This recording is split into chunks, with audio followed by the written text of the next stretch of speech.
Good morning জানিয়ে একটি সুন্দর রোদ্দুর ঝলমলে একটা সকাল নিয়ে হাজির হয়ে গেলাম। সকালটা শুরু হয়েছিল একটু লেটে, ওই 7:30 নাগাদ। সকালবেলা বেড ছাড়ার আগে ঠাকুরকে প্রণাম করে নিলাম। এমন একটা ওয়েদার, না আছে গরম না আছে ঠান্ডা, বাড়িতে সকলেরই ঠান্ডা গরম লেগে যাচ্ছে।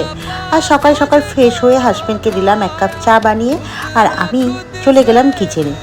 আজ যেহেতু শিবরাত্রি পড়বে, তাই বাড়িতে কোনো মাছ মাংসের ঝামেলা রাখবো না।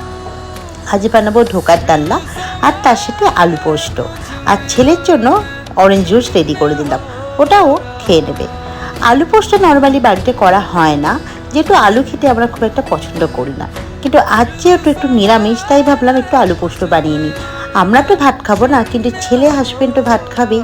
ওদের জন্য আলু পোস্ত ঢোকার ডালনা দিয়ে আজকে হয়ে যাবে। আর এখন কন্টেনারে রেখে দিলাম, পরে গরম করে দিয়ে দেবো। সন্ধে হতে না হতেই শিবরাত্রি পড়ে গেল। শিবের মাথায় জল ঢেলে আমরা একটু